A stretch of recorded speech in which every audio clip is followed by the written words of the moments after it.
Morning बच्चों, आज अपन पढ़ेंगे बाजार, इसका अर्थ और वर्गीकरण। बाजार किसे कहेंगे?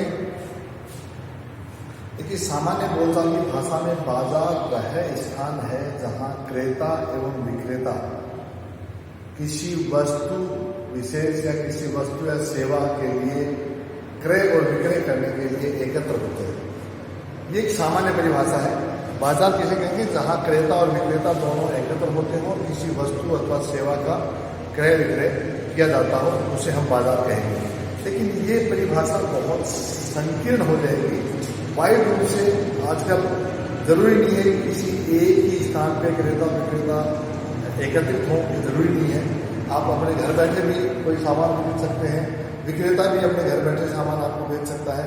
तो इसलिए बाजार का अभी वर्तमान में जो परिदृश्य है, वर्तमान में जो विचारधारा है, उसके अनुसार बाजार एक बहुत व्यापक रूप है जहां क्रेता और विक्रेता आपस में संपर्क में आते हैं और किसी वस्तु अथवा सेवा को खरीदने और बेचने लेन देन का काम वो करते हैं, उसे हम बाजार कहेंगे। अब बाजार के वर्गीकरण मैं आपको यहाँ बता रहा हूँ। वर्गीकरण में मोटा मोटा देखिए, अपने 4 स्थान बनाए हैं, ए, बी, सी और डी। 4 चीजें हैं, अलग अलग आधार बताया वर्गीकरण का। पहला है क्षेत्र या स्थान के अनुसार, दूसरा है समय के अनुसार, तीसरा है कार्य के अनुसार, चौथा है प्रतियोगिता या परिस्थितियों के अनुसार। पहला जो है स्थान के आधार पे, उसमें देखिए पहला है स्थानीय बाजार, दूसरा है प्रांतीय बाजार और राष्ट्रीय और अंतर्राष्ट्रीय।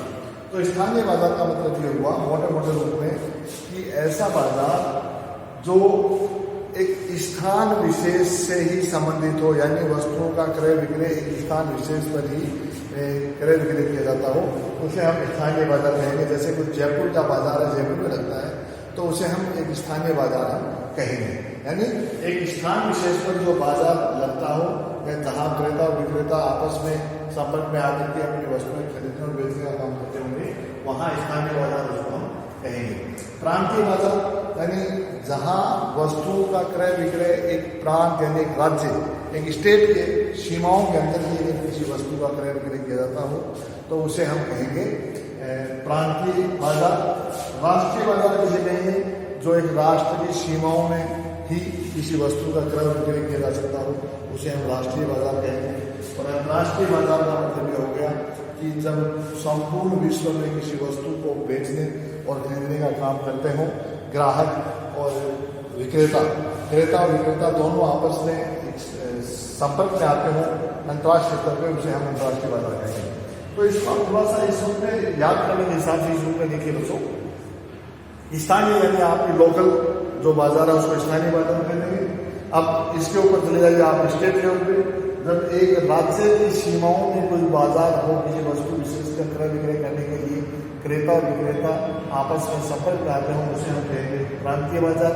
और जब ये राष्ट्रीय स्तर पर होगा तो उसे हम राष्ट्रीय बाजार कह लेंगे, जैसे भारतवर्ष या अमेरिका या चीन या जापान, कोई भी देश मान लीजिए, उसको हम राष्ट्रीय बाजार कर देंगे। और जब अंतर्राष्ट्रीय यानी सभी देशों की सीमाओं को दूर करते हुए लांघते हुए किसी वस्तु और सेवाओं के लिए आपस में क्रय विक्रेता और विक्रेता संपर्क में आएंगे, तो उसे हम अंतर्राष्ट्रीय बाजार करेंगे। दूसरा है समय के अनुसार, समय के हिसाब से बाजार का वर्गीकरण किया गया है। दैनिक बाजार यानी बहुत अल्प समय के लिए, घंटे 2 घंटे 4 घंटे, 1 दिन के लिए या 2 दिन के लिए जो बाजार हमें लगते हैं, उसे हम कहेंगे दैनिक बाजार। जैसे सुबह सुबह सब्जी, मांस, मछली के ऐसे जो बाजार हैं जो आपको सुबह सुबह लगते हैं, जो आपको उसी समय खरीदना और बेचना पड़ता है, उसे हम दैनिक बाजार कहेंगे। दूसरा है अल्पकालीन, यानी कुछ बाजार ऐसे होते हैं जो अल्प समय के लिए, जैसे कूलर वगैरह मान लीजिए, पंखे कूलर, ये आपको ऐसे गर्मियों में आपको ज़्यादा दिखेंगे, सर्दियों में हीटर वगैरह है, रूम जो कूलिंग है वो चीज़ें ज़्यादा दिखेंगी। तो इस हिसाब से जो अल्पकालीन बाजार है वो थोड़े समय के लिए लगता है।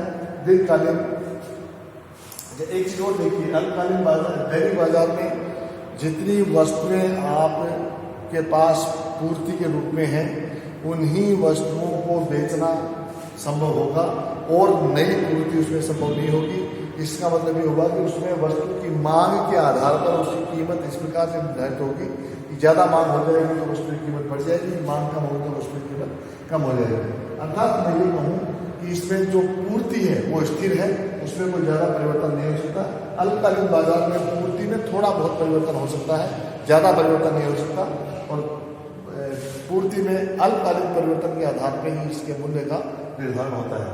दीर्घकालीन बाजार ऐसे बाजार होते हैं जिसमें दीर्घकाल में संपूर्ण स्थितियां बदल जाती हैं, पूर्ति में भी संपूर्ण परिवर्तन हो जाता है।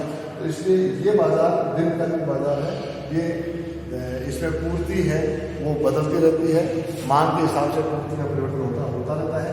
तो ये होता है दीर्घकालीन। अति दीर्घकालीन बाजार कौन सा होता है, यानी इतना लंबा समय जिसमें मांग और पूर्ति सब चीज़ें आपस में बदलती रहेंगी, मशीनें स्थिर प्रकृति अस्थिर प्रकृति सभी चीज़ें बदलती रहेंगी, ऐसे बाजार को हम दीर्घकालीन बाजार कहेंगे। कार्य के अनुसार बाजार देखिए, सामान्य या मिश्रित बाजार आजकल जो सामान्यतः पाए जाते हैं, एक ही बाजार में सब प्रकार की वस्तुएं आपको मिलती होंगी, एक ही बाजार में सभी प्रकार की वस्तुएं बेचने और खरीदने का काम जहाँ किया जाता हो उसे हम मिश्रित बाजार कहेंगे। दूसरा है विशिष्ट बाजार। विशिष्ट बाजार कौन सा होगा, जब किसी वस्तु विशेष के लिए कोई बाजार हो, जैसे जुल्लू का कपड़ा बाजार, जैसे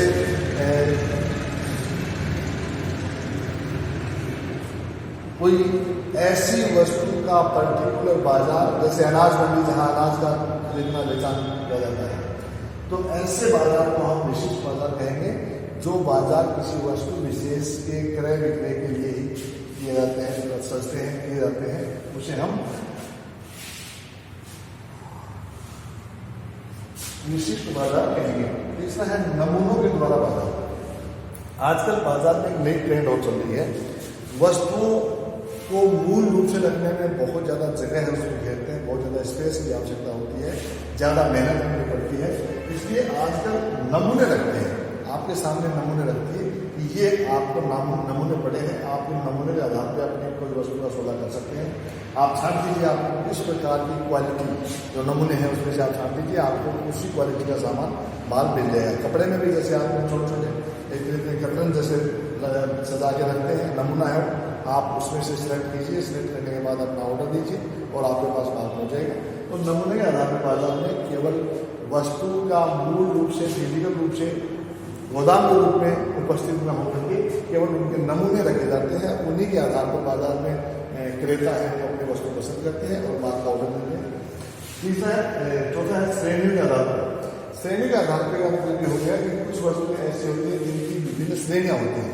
जैसे मैं बताऊँ, गेहूँ की अलग अलग श्रेणियाँ हैं, आप ये 922 है, 356 है, 411 है, फार्मी है, ये श्रेणियाँ हैं। ऐसे ही आप और कोई चीज़ आप पकड़ेंगे, कपड़ा ले लीजिए, कपड़े में भी विभिन्न श्रेणियाँ होती हैं, कॉटन, टेरिकॉट, वूलन जैसे हैं। तो ऐसी श्रेणियाँ हैं जिनके आधार पर बाजार सजे बनाए जाते हैं और आप उन श्रेणियों को पसंद करके ही अपनी वस्तु की मांग वहाँ करेंगे और अपना मूल्य चुका करके आपको उसी श्रेणी की चीज़ें मिल जाएंगी। ये हो गया कार्य के अनुसार। चौथा है प्रतियोगिता या परिस्थिति के अनुसार। ये बहुत इंपॉर्टेंट है और ये आगे तक करके इसमें वो डेप्थ में हम जाएंगे, लेकिन एक बार मैं परिचय के रूप में बताता हूँ। पूर्ण बाजार, पूर्ण बाजार जिसे हम बाद में आगे करके पूर्ण प्रतियोगी बाजार कहेंगे। पूर्ण बाजार का मतलब है ऐसा स्थान जहाँ क्रेता और विक्रेताओं की संख्या असंख्य हो, जहाँ क्रेता को और विक्रेता को वस्तुओं की सभी चीज़ों का पूर्ण ज्ञान हो, आपस में एक दूसरे के संपर्क में आते हों, वस्तुओं के संबंध में संविभाज्य होना, वस्तुएं एक ही क्वालिटी एक जैसी होना, ये सब चीज़ें पूर्ण बाजार के अंतर्गत आते हैं। यानी ऐसा बाजार जहाँ क्रेता और विक्रेता आपस में संपर्क में आने के लिए असंख्य संख्या में हो, उनमें पूरा ज्ञान है और वो आपस में वस्तुओं का क्रय विक्रय करने के लिए स्वतंत्र रूप से काम करते हैं। अपूर्ण बाजार में इससे पहले मैं अपूर्ण से पहले मैं एकाधिकारी कहता हूँ, फिर अपूर्ण कहते हैं। एकाधिकारी क्या होगा? ऐसा बाजार जहाँ वस्तु की पूर्ति पर किसी एक व्यक्ति या फर्म का अधिकार होगा। आप समझ रहे हैं इसको? जब एकाधिकारी में यानी किसी वस्तु की पूर्ति पर किसी एक व्यक्ति या एक फर्म का एकाधिकार होना, एक व्यक्ति का अधिकार होना, उसे हम एकाधिकारी स्थिति कहेंगे। ऐसी स्थिति में बाजार में वस्तु के विक्रेता कोई एक व्यक्ति होगा, क्रेता अनेक असंख्य होंगे, जिसका वह एकाधिकारी व्यक्ति अपने वस्तु की कीमत में उच्चावचन अपने हिसाब से करता है। वस्तु बाजार में उसकी कीमत का निर्धारण बाजार से नहीं होता, व्यक्ति के द्वारा निर्धारित होता है। ऐसी स्थिति बाजार में सामान्यतः बहुत कम होती है। ऐसी स्थिति भी बाजार में कम है, ऐसी भी कम है। तो सामान्य स्थिति बाजार की बीच की अवस्था है अपूर्ण बाजार, यानी कई जगह क्रेता कम भी है, कई जगह विक्रेता कम है, वस्तुएं एक जैसी नहीं होती, पूरा ज्ञान भी बाजार का संबंध नहीं होता। तो इस प्रकार से अपूर्ण बाजार की स्थिति आजकल बाजार में पाई जाती है। आगे बढ़ने के अपूर्ण बाजार के लिए अलग अलग भाग होंगे, एक द्विवाधिकार, अल्पाधिकार, एकाधिकारात्मक, वो अपना आगे अगला चैप्टर आएगा उसमें हम पढ़ेंगे। लेकिन ये पूर्ण बाजार, अपूर्ण बाजार और एकाधिकारी बाजार का मतलब ये होगा मोटा मोटा कि ये वह बाजार है जहाँ क्रेता और विक्रेता दोनों बहुत शिक्षित माने जाते हैं, उनको पूरा ज्ञान होता है। ये वह अवस्था है जिसमें विक्रेता या माल की पूर्ति करने वाला कोई एक व्यक्ति या एक फर्म होती है। दोनों ही अवस्थाएं सामान्य बाजार में नहीं पाई जाती, तो सामान्य बाजार में बीच की अवस्था पाई जाती है, अपूर्ण बाजार की अवस्था। तो इसमें भी अपूर्ण बाजार में भी आगे अपन 2-3 चीजें आगे बढ़ेंगे। तो ये बाजार का आज का आधार माना जाता है। तो ये आज हमने पढ़ा है बाजार का अर्थ, इसका वर्गीकरण। तो मूल रूप से हमने मोटा मोटा देखा कि बाजार शब्द हमने शुरू में वहीं से किया था कि ऐसे सीमाओं को छोड़ दीजिए जहां क्रेता और विक्रेता किसी वस्तु अथवा सेवा के क्रय विक्रय के लिए आपस में संपर्क में आते हैं। ध्यान रखिए, संपर्क में मैं ये नहीं कह रहा हूं कि किसी एक स्थान पे इकट्ठे हो रहे हो। पहले के हिसाब से अगर कहें तो एक स्थान पे इकट्ठे होने की बात आती थी, लेकिन अब वाइड परिभाषा हो गई है। उसमें ये आ गया कि एक जगह इकट्ठा होना जरूरी नहीं है, वो आपस में संपर्क में भी आ रहे होंगे, घर बैठे भी व्यापार कर रहे होंगे, तो भी इसे हम बाजार कह लेंगे। वर्गीकरण हमने 4 प्रकार लिए थे, स्थान के आधार पर, समयानुसार, कार्यानुसार और प्रतियोगितानुसार। फिर इनमें सब पॉइंट जो बताएंगे आपको बताएंगे। इसके साथ ही अपन ये टॉपिक यहाँ इसी के साथ अपन पूर्ण करते हैं। धन्यवाद।